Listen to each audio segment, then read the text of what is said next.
Welcome to the very first show that is being taped in the studios of the Passio School in Lunenburg. And this show is being taped by the Lunenburg Public Access TV Committee. Tonight, we're going to go into the trials and tribulations of the Lunenburg High School Hall of Fame. And with me is the Vice Chairman and an inductee, Steve Schaff. Steve, welcome to the show. Thank you, Lance. What we've done over the years from our first induction ceremony in October of 2007 is try to put together a program that honors former athletes, coaches, and teams from Lunenburg High School. This year, in October, we are going to be conducting our 5th induction ceremony at the Bull Run Restaurant. And we have 5 inductees and 2 teams that will be inducted that day. A lot of the work is done behind the scenes, and that work is involving research on the different athletes and teams. And tonight, we are prepared to discuss for you backgrounds in some of these athletes and teams and the reasons why the votes were taken to induct them. And Steve, I wanted to start with you because came in on the first induction ceremony in 2007, and what it means to you as an athlete from Lunenburg High School who excelled in baseball, basketball, football. You were in on one of the first football teams for the school. There were some key games you were in against St. Bernard's High School. Obviously, there were key games against St. Bernard's in baseball or whatever other teams that Lunenburg played against. And I was wondering if you could just discuss for us briefly what you look for in a background of an athlete or a team before we begin our deliberations and selection. Well, I think the biggest thing to remember is we chose to take into consideration all athletes since the beginning of the athletic programs way back in the 20s right up until the present day. And of course, the big thing is sports change and kids change and everything changes. But we looked upon, right from the start, we said to ourselves, and I'm talking about the committee, that we would emphasize the importance of sportsmanship, caliber, and also the all-around guy or woman that we were thinking of, a coach or a contributor. We took into consideration people who have contributed to the games and contributed to the sports. So we took this all into consideration when we started, and we are continuing this. And we have a lot of numbers of athletes to consider. But I think the biggest thing to consider when we choose somebody is what this person was as an individual and to the teams, if he played on a team, and to the school. We all must consider what a athlete does for the school. And I think this is kind of overlooked sometimes. They say, geez, he's a heck of a basketball player, but you know, he wasn't very good in school. Well, these are things we have to take into consideration. And we like the input from the outside, and we like to be able to get more input than we do from people who are interested. Send us notarization of some of these great athletes, because there are a lot of them, and we only can go so far in reference to research unless we know the names. And before you know it, oh, we forgot that guy. Oh, we forgot this girl. Oh, we've got that team. And you'll be surprised how in depth you can get when you start to consider all the athletic endeavors that has taken place. So I think that's the big thing, is to realize this isn't just a couple of years. Well, that's right, Steve, and I think what's important in what you touch upon is the fact that when we sit down to look at an athlete or a team or a coach or a benefactor, not just the skills that athlete has provided those watching him or her on the field, but it's also academic in the classroom, and it's also a little bit what they do when they graduate from Lunenburg High School. Most of these athletes that we've inducted have gone on to college careers and have played that sport in college. Or in a couple of cases, they've gone on to the pros. One of our last induction ceremonies, we inducted Bob White, who had been a center for one of the Super Bowl teams, 2 Super Bowl teams, and then was switched to defensive end and ended up playing for the Dallas Cowboys as a backup center.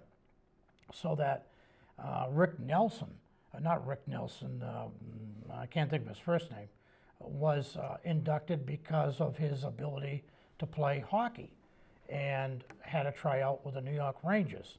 So we've got a lot of athletes in Lunenburg, as Steve has touched upon, but we can't know the history behind all of them unless we get cooperation from folks in town or those that have seen these athletes play. And we try to put down a list of athletes and teams and coaches, and we choose from that list. And some of them don't make the final cut, some of them don't make the final vote. And as Steve pointed out, there are some great track teams that have won District 3 champions. We don't have a list of those track teams. I was approached last week about one of the hockey teams, the 80-81 hockey team. I believe that was the year that went all the way to the state finals in the Boston Garden and played Falmouth and lost to Falmouth. And Falmouth became a state champion. And the goalie for Falmouth ended up getting a full scholarship to play for Harvard. So that particular hockey team, we don't have any information on, and it would be nice if someone wanted to write up the information and submit it to us. So I think that gives everyone an opportunity to understand that, you know, there's a lot that goes into this, there's a lot of research, and certainly the following athletes that we're going to share with you tonight some of the background information on that was researched by the committee members were those athletes that have excelled not just in one sport, but in some cases 3 sports, won awards, appeared on numerous all-star teams, not with just the Fitchburg Sentinel and Enterprise, but also the Worcester Telegram and Gazette, and there is another one that's put out by the Central Mass All-Star Program, and we have a couple of athletes that were named as well. So that what we've got to share with you, beginning with our first athlete that was inducted, will be inducted in October, is Jackie Bingham. Now, Jackie was, and you'll have to forgive me because I don't have it all in the back of my head here, but Jackie was a 1999 grad and participated in soccer, softball, spring and winter track. She was on 14 all-star teams, set 3 school records in the javelin, the 4x400, and the shot put. Along with that, she was captain on the spring and winter track teams in 1998 and 1999.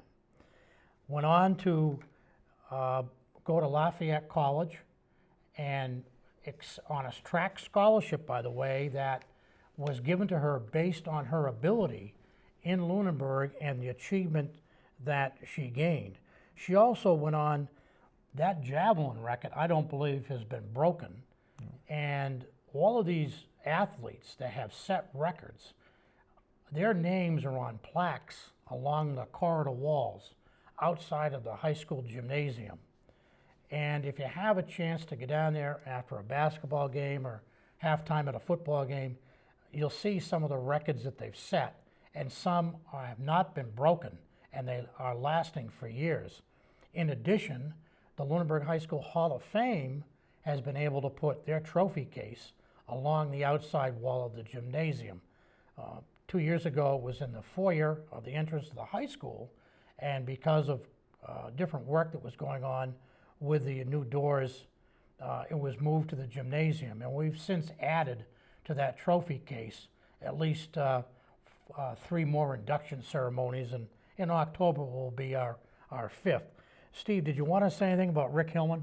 Well, before we go on to Rick, I think the emphasis is, like Lance had just said in reference to Jackie, there's a lot of individual statistics to be able to dig up, as the old saying goes, too. When we as a committee do the research, but as I said before, right at the beginning, we need names, and names aren't sometimes, shall I say, that obvious to us that they were great athletes. So in turn, when names are given along with some means of statistics or whatever the accomplishments might have been for teams and so forth, this is a start that gives us the momentum to look into the different individuals and teams. So again, don't think that we get everything on our own. We have to have a start, and that start is with the information that is given for names and teams and so forth. Now, Hillman is a fantastic basketball player, but his accomplishments on the track were numerous, as you can elaborate a little bit on, Lance. I will, Steve. And the thing is that when you think of Rick Hillman, you think of a player back in 1970, a graduate of Lunenburg High School, and you think about, well, how many athletes in this area scored 1,000 points? I can think of two, maybe one at St. Bernard's and probably one at Notre Dame, and one came close in the early 60s at Joe Spagnuolo, Fitchburg High. But in this case, we're looking at Rick Hillman, who was a over 900 point scorer for Lunenburg High. But his acumen and his strength was in track. And in his senior year, the track team won the District 3 championship. In that senior year, he finished first in the high jump, first in the 180 low hurdles, and first in the 120 high hurdles. He qualified for the Mass State Championship and finished fifth in the high jump. So that finishing fifth in the high jump, he finished first in the 120 high hurdles, and he still holds the Lunenburg High School record in the 120 high hurdles, which is no longer a contested part of the track sport.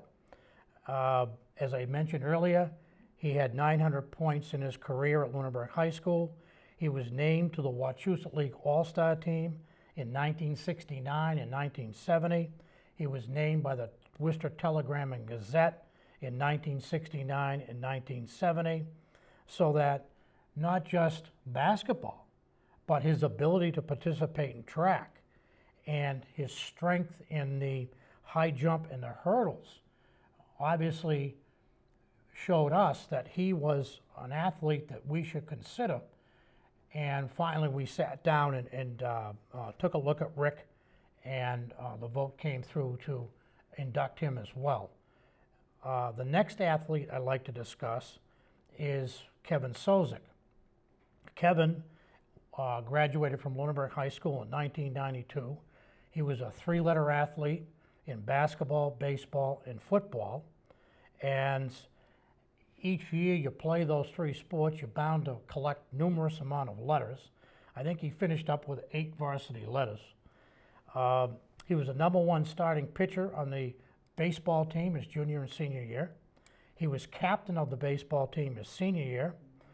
He was involved with numerous 2- and 3-hit shutouts, which, if you know, between rain delays and rescheduling and the conditions of the field and the type of team you've got behind you, Steve, that's not easy to do. And of course, one of our famous individuals that we've inducted was Ed Heitman, that was on the 58 baseball team that you know a little bit about because of his ability to throw a no-hitter in his time.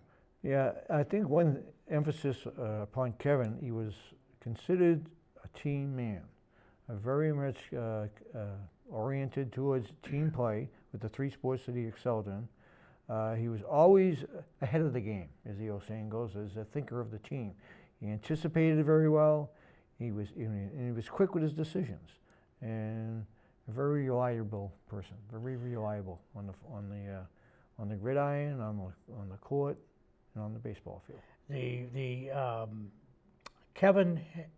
team that Kevin played on in basketball his senior year was inducted into the Lunenburg High School Hall of Fame 2 years ago. We do this induction ceremony every other year due to the cost.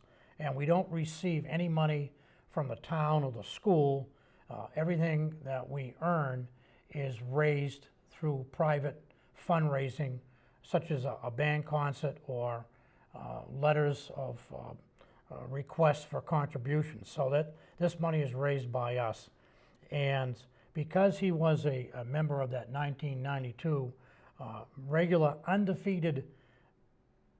season undefeated basketball team, and it was the last basketball team, it's ironic, Steve, that they won the Clark tournament, just like the team you were on in 61-62.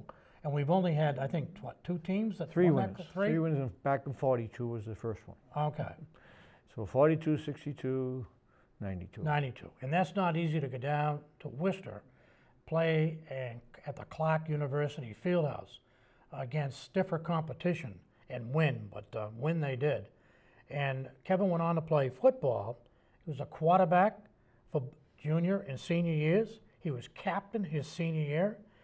And I don't know if this is still true, but at that time he held the single game passing record of 274 yards. I don't know if that's been broken since, but if it hasn't, he owns that record. He's been on all-star teams, both Worcester Telegram and Gazette, the Wachusett League, and the North Central Mass League that I believe it's the Chamber of Commerce that sponsors and has a big dinner for a lot of these key athletes. And it's funny when you pick up the Fitchburg Sentinel Enterprise, and you look to see if there's an athlete from Lunenburg. I know I do that, and you see if there's an athlete from Lunenburg in there. That athlete has to be exceptional, because you're not just in there from Lunenburg. You've got Leominster athletes, Fitchburg, St. Bernard's, Gardner. I'm not sure where else they go, but you may even have some Worcester athletes. So it's really a challenge for a student from Lunenburg to compete on that level and be recognized area-wide for their contributions to the sport that they participated in. The next athlete, and Steve knows a lot about this athlete, he was the one that wrote up the background information and sponsored this athlete, and this is Barry Ticker. I also had the privilege and honor to play baseball with Barry. And that was in my freshman year and Barry's senior year. Barry was an individual who was team-oriented right from the first inning or from the tap-off in a basketball game. He was a very thorough leader in his shall we say, performance, and also in his class performance too. He was the class president for 4 years, and he received many honors and in representation to his ability. He was won the Jackie Bourne Award, and he also, of course, was considered many times in reference to individual awards. Like they used to have a program that they used to send their selection from different schools, and they just participated together. Barry played basketball for 4 years in reference to his ability to play. In his last 2 years, and not the last 2 years, but in the year of 58 and in 60, they were what they call Wachusett Western Division champs and league, and then the Wachusett League champs. There used to be 2 divisions. And he was selected as co-captain in 1960, his final year. And also in 1958 and 60, the 2 years that they won the basketball, he was one of the top-notch sports-minded persons in reference to being a sportsmanship. He won in the Fitchburg, what they used to call it back then, Fitchburg State basketball tournament, the FTC tournament, basketball tournament. He won the Outstanding Sportsmanship Award 2 years in 1958 and 60. He was an outstanding sportsman. And he was the guy you relied on in the end to make the foul shots in reference to the final couple of seconds in the game. And he would sink the final shot at the end as the buzzer would go off, and these were examples of his shall I say, his sportsmanship in reference to being on key all the time, always emphasizing being ready for that final play. And this happened in games against Littleton, Pepperell, Narragansett. These were in Gardner, and these were the old Wachusett leagues. He was probably one of the greatest passers. His assist total. In basketball? Oh, in basketball. His assist record, they didn't keep him in those days, but he was noted for a couple of his wonderful, shall I say, fantastic finishes. And he would steal the ball, final seconds, look up, and throw that leading pass. And sure enough, catch the opposition off guard. And you always remember the throw to Pete Hickey and won the game in the final seconds, championship game. And those championship games, there's a little bit of interest for you people who will remember these games back in the early 60s and the late 50s. They used to have, and this happened in the final game against Littleton in basketball in reference to the Wachusett League champs, it would be anywhere from 900, you emphasize that, 900 to 1,000 people packed in the gym, outside on top of the roof looking in the gym windows over the boys' locker room, and the massive outside listening for the roars and the cheers and the response for people up on the roof looking in and yelling out. So you weren't, shall I say, at all surprised when you had 800-900 people at a basketball game. And this happened. And this was brought on by the fantastic basketball teams that were produced starting in 57 and 58 when they won back-to-back Wachusett League titles. And then from 60 to 63, Lunenburg again won everything every year. And then Barry was one of the greatest catchers in my days that I ever watched as a player. As I said, I was a freshman when he was a senior in baseball, and I used to watch him catch. He also pitched, played the outfield, and at times he'd even, shall I say, take infield duties. And didn't he pitch a 5-hitter against Ashby? Against Ashby, yeah.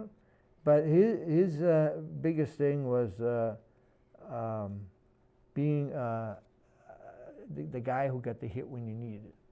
He was always coming through in the clutch, as the old saying goes, and he highlighted winning games with the base hit or again in pitching. And he was probably,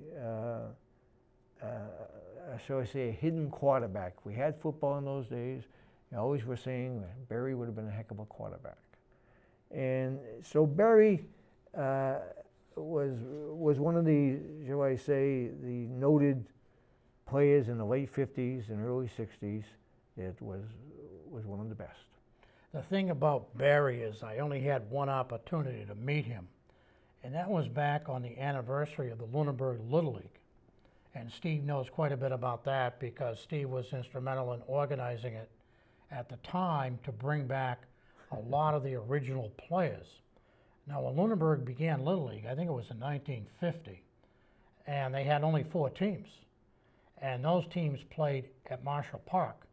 And back then, there were no chain link fences. There was a wooden fence in the outfield. The big diamond is not like it is today. When Steve talks about the high school team that won the 1958 baseball championship in the Wachusett League, they played over to Marshall Park. There was no chain link fence. There was no fence around the dugouts. The dugouts were open. The stands were a little bit differently behind the backstop. The backstop was made out of chicken wire, not chain link fence. And Lunenburg played a lot of town teams, as Steve pointed out. And there was no North Middlesex that included Townsend, Pepperell, and Ashby, as we know it today. We played town teams. And Townsend was a team, Pepperell was a team, Ashby was a team. I believe that 1958 baseball team that Steve is going to discuss in a few minutes beat Acton for the championship, and it wasn't Acton Boxborough. So these were solid town teams, and I thought that back then Lunenburg did not have a JV baseball program or a freshman baseball program. So some of the players that we have on this 1958 team were in the 8th grade and came on and played. And I don't know if there were 15 or 18 players, but all of them contributed, and Steve will speak about that in a few minutes. But that shows the contrast, I think, between today's facilities in Lunenburg and the contrast between what there was back in the late 50s. And you'll find that a lot of our athletes, some of whom are already in our Hall of Fame, played more than one sport. They were that good. They were asked, look, we need you on the team. And back then, you didn't have to declare, well, I'm just going to run track, or I'm just going to play, there was no football team, or I'm going to play baseball. You could actually do both, and depending on the scheduling, excel in both. And some of these guys that played on this 58 team, one in particular, I think was Emery Merrill, was excellent in track, but he also was good in baseball. So he played in both teams. And some of them that played contributed in ways that you probably wouldn't see them contribute today, because you do have a JV team, and at some point we did have a freshman team, baseball anyway, and there has been from time to time a basketball team.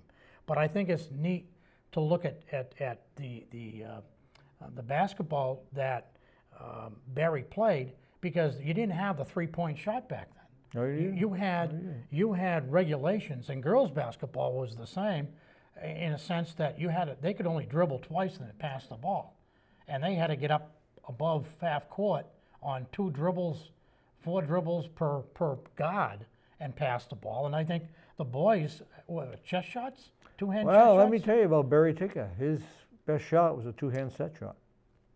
There you go. You don't have that today. No, you don't. But he was known for his two-hand set shot. So it was a different, shall we say, game, but it was still one on determination and hustle, and get the rebounds and fast break and make that layup. That was the big thing in those days. Made that layup. And we used to play in smaller gyms. The majority of the gyms were smaller. Lunenburg was one of the first big gyms, but a lot of them were smaller gyms, and they constituted a different game. And also in the late 50s, before the high school was completed, they used to play their home games in the T.C. Passio School. So that was an average sized gym in the 50s. Then in the 60s became a little bit different. Your gyms got a little bit bigger. But the majority of your games were the quickness and the hustle and the defense, as they were always emphasized in the coaches, shall we say, get together before the game. And the coach that was so emphatic back then in basketball was, of course, Dick Mulligan. And Mo was quite the coach, as Floyd Barney was in the early 50 days. And Mo took over in the 60s. So the coaching was a big factor. Well, Steve, you played for Mo, and Mo not only coached basketball and had successful teams, as you earlier pointed out, back in the late 50s and early 60s, where it seemed every time you turn around, Lunenburg was winning the Wachusett League. But he also had successful track teams. And I think that when you go back and look at the history, certainly the relays that they run within the district that Lunenburg participates in are called the Mulligan Relays. And Mull is a inductee into the High School Hall of Fame, and came in the same year Steve did, in October of 2007. And I thought what's interesting too is that you folks that are watching, each candidate or each inductee that we've selected comes from a different era in sports. And we haven't gotten to the 41 girls basketball team yet, but our inductions this year comprise of a team or an individual from a 10-year span, so that we're starting with a 41 girls basketball team, and we've got the 58 boys baseball team, and then we go into some athletes that played, you might say, on the shoulder, like Barry Ticker, who played in the late 50s and then into the early 60s and all the way up into the 1990s. So that when we, as Steve pointed out, when we sit down to look at these athletes, we try to balance it out and find teams or individuals that can comprise not just one era, but many eras within Lunenburg High School sports history.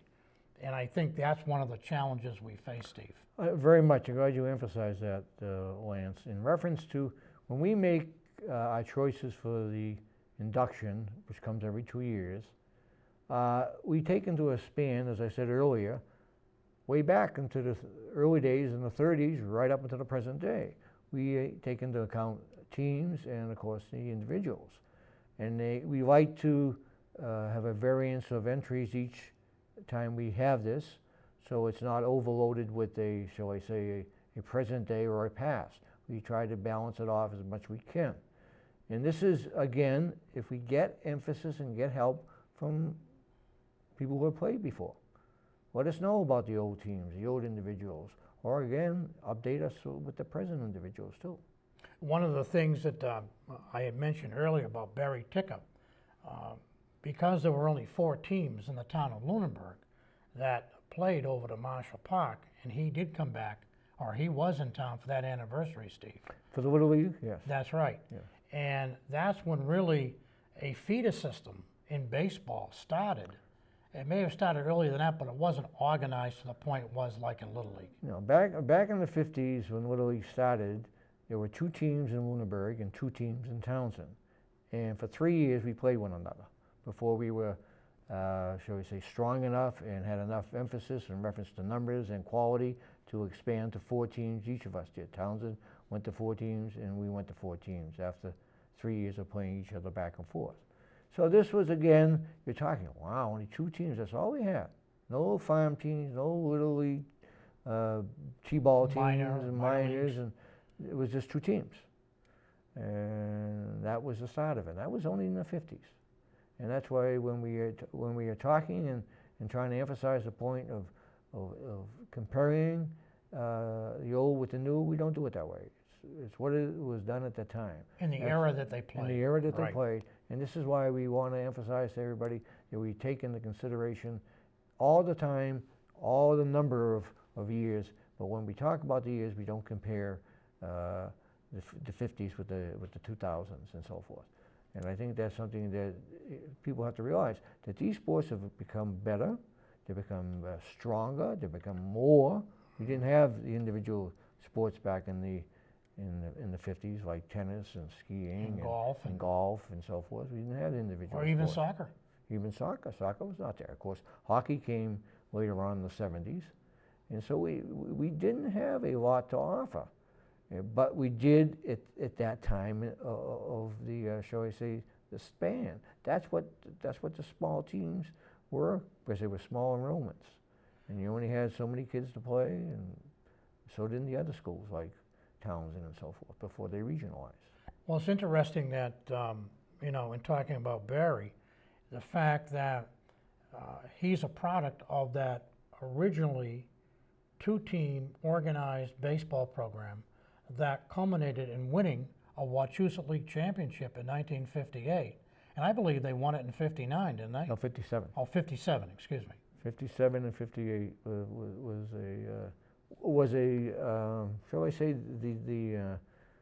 the building of the Little League. Oh, The guys who played on that team, those in the 57, 58, they played Little League together. And before you know it, after 4 or 5, 6, 7, 8 years, they became great. And they expanded and even became better as time progressed. And I don't believe, and correct me if I'm wrong, I don't believe we've had a Wachusett League Championship baseball team since 1958. Stack came close in '66, and Ron May Lamoth came close, but they never won the Wachusett League with those teams they had. No, I don't think they did. So that Lunenburg High School's baseball team of 1958 is the last Wachusett League championship in baseball that Lunenburg has won.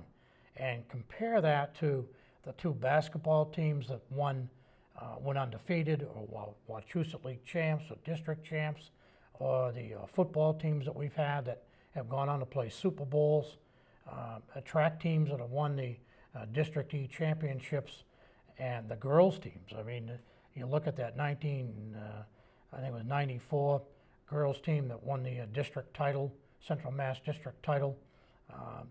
We just haven't had that consistency year in and year out. It seems that I pick up the paper and I see what Leominster does, and based on the solid program that they have, Lunenburg has come a long way, and certainly offers the sports programs, the feeder programs for the varsity sports, and hopefully they'll win some more championships along the way. Oh, I'm sure they will. Matter of fact, and speaking of baseball, the baseball team won the championship this year, C Division. And Coach Robuccio should be congratulated. The division, but not the league. Did they win that league? Yeah, they won the league. Oh, they won the league. All right, I stand Yeah. corrected. They won the league. All right. Okay, the next athlete is Laura Teresi, and Laura was a 1997 grad of Lunenburg High School. She was the only graduate from Lunenburg High School in golf, the sport golf, that won individually the MIAA state golf title in May 5th, 1997. It was the second time in 2 years that she won this title. Her junior year, she finished second in the state. Her sophomore year, she won it outright. And that's pretty significant for an athlete from Lunenburg High School to win the MIAA school golf title at all. She was an all-star 3 years in a row, Wachusett League, Sentinel Enterprise, and North Central Mass all-star. She was a two-time runner-up to the New England Schoolboy Principals Association All-Stars. She helped her golf team become district champs in the Wachusett League in 1996. In track, she established a school record with a 4x880 relay team her senior year. Her senior year, she was a Wachusett League champ in the 1 mile. This is winter track. In soccer, she played all 3 years, sophomore, junior, and senior, and she was named to the All-Star team as a goalie all 3 years. Her goals against average was .87, and the team finished with a 15-3-2 record, good enough for the districts, and 1 win in the districts. So I thought that, when we never had a golf team in school history, that this particular golf team and this particular individual to win a Massachusetts state title, you don't see that very often, Steve. No, she was a very devoted, tremendous, shall we say, emphasis on excelling. She wanted to always be number one, and she did it. She did it all the time, and she was very positive in all her endeavors, and she was a great sportswoman. She was a smile upon her face was there in victory or defeat, and she was a great, shall I say, individual for a lot of the young women in the school to admire. Well, certainly someone to look up to. Oh, certainly someone to look up to in those 3 sports that she excelled in, and to think that you're named to an all-star team your sophomore year as a goalie. That's probably done, but it's not easy to do. no. In varsity soccer. It's No. just not easy to do No way. because you've got those wings coming down both sides of the field, and they're ready to kick that ball right around you and through you. So she is one of the exceptional athletes that look forward to inducting in October. The next team, we're into our teams now, is the 1940-41 girls basketball team. And Margaret Howley coached that team, Steve, and you know Margaret Howley. Oh, Mrs. Howley. Mrs. Howley, excuse me. Yes, Mrs. Howley was a teacher and also a principal in the days that I was in the school. And of course, her ability as a coach was beyond. I mean, there's nothing that could ever be more noted than her won and loss record. She just won games and games and titles, and she had that was the old style, yes, but that was women's basketball, was Margaret Howley. 1936 through 1942, they won 7 straight Wachusett League championships. Margaret Howley was the coach. The only year they shared that championship was 1936 with Westford. I mean, that's a string that's tough to be beaten. As I said before, girls basketball isn't like it was then as it is today. Well, the thing about girls basketball is it was a half-court sport in those days. You didn't have the full court. There were 3 guards and 3 forwards, 3 on each side of the court, and they stayed on their own sides. But the point of the matter is, what is the statistic in reference to points scored and points against?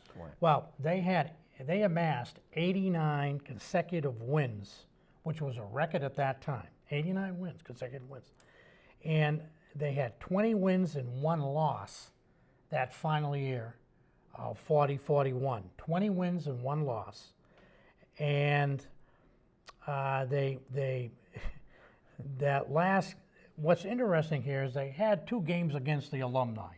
And we're both chuckling about that because the first game, Mrs. Howley used it as a, well, let's see what you can do type of game. And the Alumni beat the Lunenburg girls varsity 13-11. Okay? Well, the varsity turned it on and beat the Alumni in a match, final match, 21-16. I mean, these are the scores of these girls' basketball games. They outscored their opponents 692-315. Their defense held opponents to under 20 points in all but 2 games. And we have 2 living members of that team still living in Lunenburg, and Mary Bingham and Mary Padula. We found 3 others. Esther Hocus is one of those other 3. She's living out in Arizona. And I believe there's another gal in Florida and another gal in New Mexico whose names I do not have. But numerous family members are in town. So that what's interesting is the low scores, the fact that the Alumni beat them, the fact that they had those 89 consecutive wins, and there were champs for what, 7 years? And I don't know, but did they ever play in the town hall? Oh yes, I would presume they did. They played in the old high school, which was called the primary school. It's up in next to the Historical Society. That old gym there, a very, very small gym, because that's where they started. And I think they must have played some games in the town hall. I know that you wouldn't know it today, but if you went upstairs where the selectmen meet, that used to be a gym. And it was also, well, the stage is there because the Boy Scouts and other programs within town were held there. Well, So that's where we learned to play basketball. Anytime we could, and I'm talking about when you grew up in the 50s in town, you ran up to the town hall as much as you could because that was the only place you could play, because the gym, of course, in the high school was being used and there was no other place to go. So we had a lot of self-motivated games up there. I had a lot of fun. and it wasn't difficult if you played zone defense after coming off offense to turn around and pick up your man coming over the center line, was it? No, that's true. But there was still a lot of man-to-man.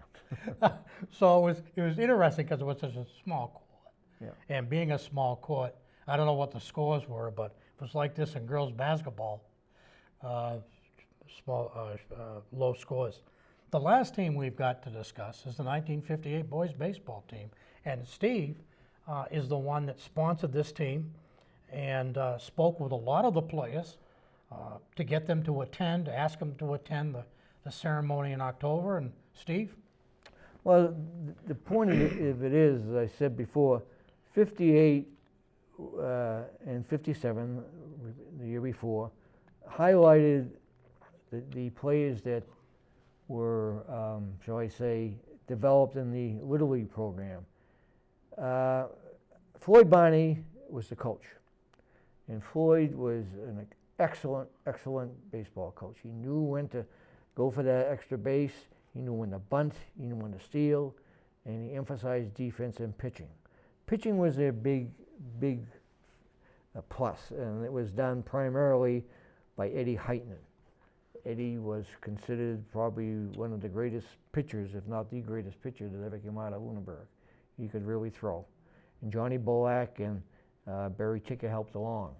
And the big thing about Heitman was right-handed and could throw the no-hitters.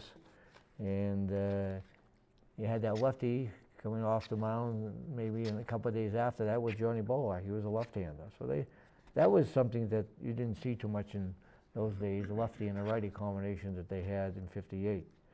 The baseball team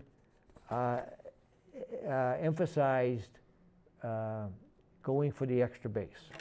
And I mean by that, they always were in reference to going for that extra base, getting that lead man advancing. And Mr. Barney, as I had to call him, because when I played for him, it was Coach Barney, and he would know when the squeeze was there. Yes, they squeezed, or when the hit and run was, or when that steal was gonna bring there. And he knew that they would hit. They were really, shall I say, an over-aggressive team. They had a lot of young players too, but the primary emphasis was done by the juniors and seniors, and they were something else. They were leadership, and over in Marshall Park, we didn't have bleachers that were overflowing because people were standing all upon the grounds watching them. The bleachers could hold probably 50, 60 people max, and there were 100 people at a ball game. And as you said, you had no fence at Marshall Park, and a lot of good hitting. And I think that the big thing about going undefeated was that they had no contest. When Heitman was on the mound, all he needed to score was one run. He'd shut him out. And I think that it can be emphasized how good this team was, that there are 4 members of the Hall of Fame on the 1958 baseball team. Coach Barney, Eddie Heitman, Emery Merrill, and Barry Ticker. And I think that shows you just how good this 58 ball team was. Well, as I said earlier, I think what's interesting too is that it was a town team, so that there was no JV team, there was no freshman team, and that you had some younger players on this team that weren't necessarily freshmen in high school. No. They were 8th graders. I don't know if you went all the way to the 7th grade back then. No, but many times you must remember too, and I'm not so sure that in reference to, shall we say, facts and figures on it, but I know that in order to scrimmage, you had to get some kids from the 7th and 8th grade to go against you, and that was part of the game. You know, in preseason, you had to try to get as many scrimmages in as you could with the teams, and you went down to the 7th and 8th grade teams, and there was a lot of freshmen and sophomores on the varsity team. It used to be used very much by Coach Barney. I guess every team has a character. Would you happen to know who the character may have been on this team to yes, keep everybody you know, loose and. There was one player on this team that, to his present day, if he was to walk in the room, you know, he'd be the character, and that's Dinty Herrick.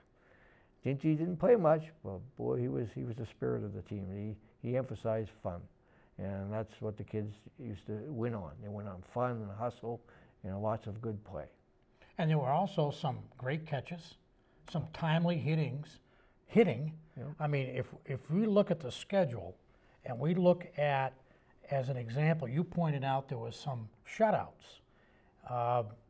LHS 13, Ashby, nothing. And I want to remind everyone, 1959, I believe Ashby High School was excellent in baseball and basketball, and they at least won the Wachusett League in basketball that year.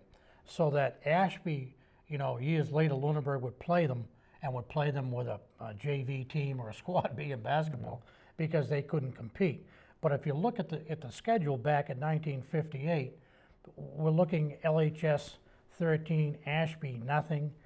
LHS 8, Narragansett, nothing. LHS 5, Air, nothing. And of course, Air had some pretty good teams back then, Steve. Well, Pepperell and Townsend were also individual teams at that time, and when you beat a Pepperell team 15-1, and you shall I say, emphasize taking 2 from Townsend, which was our arch rival, that was a plus. And it was always seen that it was Acton in the playoffs, and Acton has always been good ball down in the Maynard area, and Acton and the Boxboroughs has always been good baseball down there. And we took on Acton, beat them 8-1 and 10-2. So they won big. Who would you say was one of the better hitters on that team? Skip Rollins? Well, Skip was a good, dependable hitter.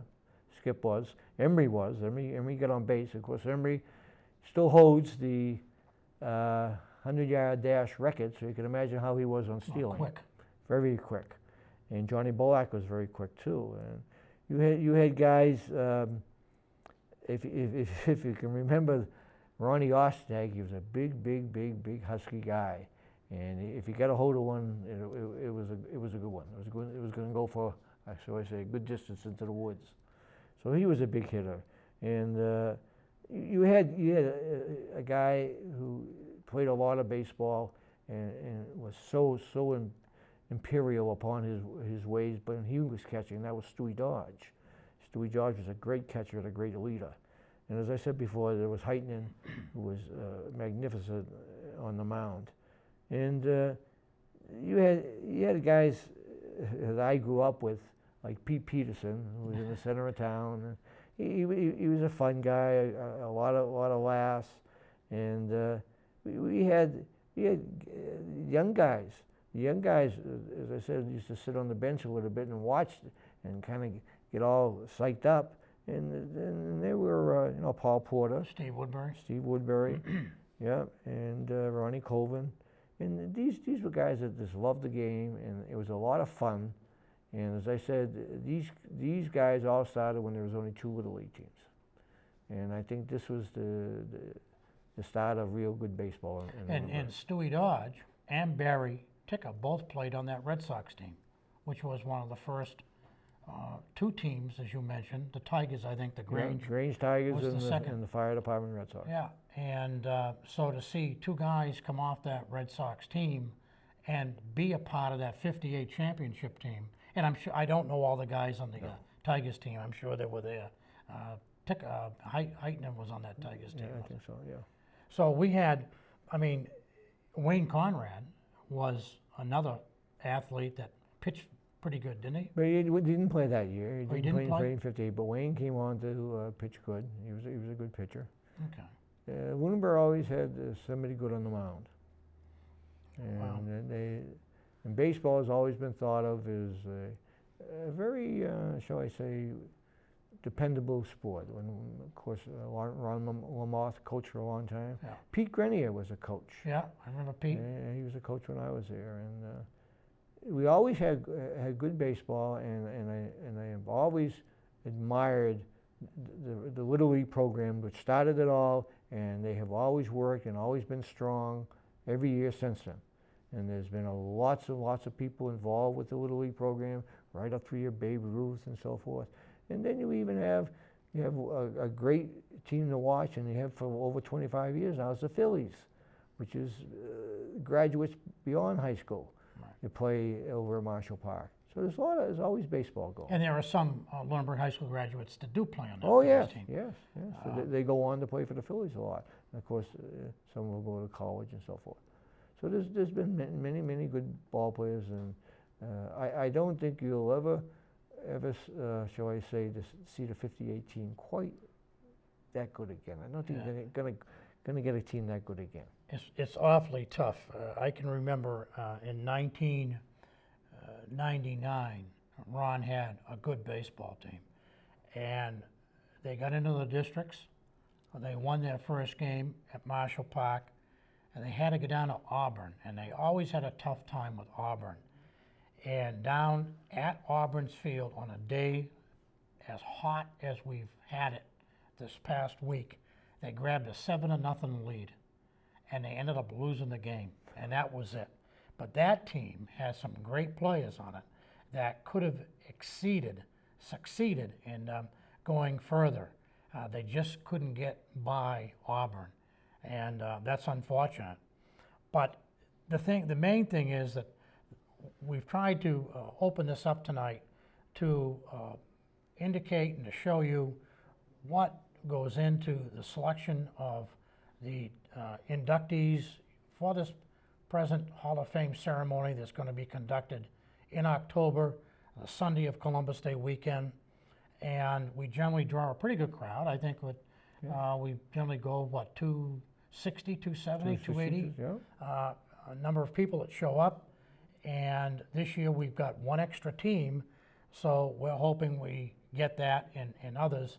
And it's a great ceremony. I mean, if you've had a chance to see it, we generally try to put it on Lunenburg Public Access with the plaques and the individual athletes and the teams, and we give them an opportunity to come and speak. And when they do come up to speak, they give us a little bit about some of the season they've been in, or thanking us. And unfortunately, it's not I'm speaking for myself now, but the feeling is so great when you put a program together, and the people that work in this program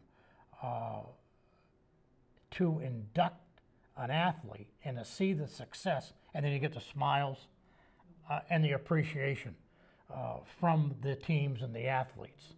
And I think that it's a program that in Lunenburg serves its purpose. Certainly they have them outside of Lunenburg, but there's been so many athletes, so many teams, so many coaches that we had to start somewhere. And five induction ceremonies ago, or I guess 5 times 2 is 10, right? 10 years ago, it's come to this point where we do get a lot of thank yous. And I think that the thank yous are, of course, coming from the individuals or the teams that we have inducted. But also, and I just want to re-emphasize the point that the magnitude of sports in Lunenburg is big. And I don't think you can underestimate the accomplishment of somebody, past or present, or future, of course, that gets into the Hall of Fame. You got to be pretty good. And you got to have a heck of a determination and a heck of a value, and you got to be a real good ball player. Or you got to excel in that track. You just can't arbitrarily assume that Lunenburg High is just an average town. It's always been average, but I think you have to say above average in the end, because we've had a monstrous, shall I say, sports program. It's been over spontaneous. It comes about every year, and it can be on the track, as I said, or it can be on the court, or it can be on the ball fields. It can be anywhere, and it happens. And so don't ever underestimate what we have here in Lunenburg for our sports, and I think it's great to have it, shall I say, shall I say, brought about by recognition into the Hall of Fame. And I think it's important. I get a kick out of someone telling me that there was a biddy league basketball game in the high school gym, and in between halftime or between games, all these little kids were out looking at the Hall of Fame plaques and the trophy case and the teams, and it certainly encourages that age group to try to achieve greatness. I'll call it greatness, well, you know, on the court or the field, as you're pointing out. Yeah. And you've coached. Oh, I've coached, You've I've coached coached a here in lot of it, a Lunenburg. lot of the sports, all many levels. But I don't think that you can ever underestimate anybody. You always hear that. You know, you hear about that, whether it be in the the big leagues or in the hockey game when Washington Bruins or whatever. You say, oh, geez, you can't underestimate these people. Well, don't underestimate the little kid on the basketball court, or the little kid in the baseball, or that kid running that 100-yard dash, or playing that tennis. You'd be surprised how many good athletes come out of this, I call a sports town. It's always been noted, if you go to many individuals, and I have a very, shall I say, good time talking to a lot of individuals with sports, because I do a lot of officiating. But if you say Lunenburg, you say sports town. And I think this is something that the town should be very proud of, and the school system especially.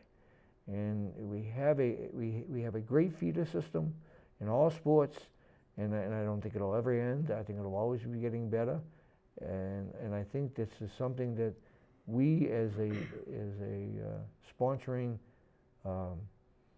individuals and as a committee are very proud of being able to, shall I say, year by year, day by day, show that this Hall of Fame is something to be very much content with. That's right. And we started out with 15 members of a committee. We're down to 10. We're not getting any younger. So that if there's someone out there that would be interested in serving on the committee, you can see myself, you can see Steve. And at this point, what I'd like to do is just recognize those committee members that have spent the time coming to the meetings and working to get the program up to where it is today. Patty Abel, Rich Brockelman, his wife Helen was instrumental for a number of years as secretary. Charlie Deming, our treasurer. Jeff Johnson was one of the outstanding athletes here in Lunenburg. Brian Kane, Greg LeBlanc, Corrine Scouten, and Darlene Steele. And all these folks help with research and the thought process that goes into selection of an athlete or a team or a coach. And we're just gearing up for this program in October. So with that, I don't think we have anything else to say about the program or the teams. Do you, Steve? No, I just want to emphasize the point again. If you're interested, give Lance or I a call, or bump into us at the right time. That's right. And what I'd like to do in closing is remind everyone about the October 13th ceremony at the Bull Run.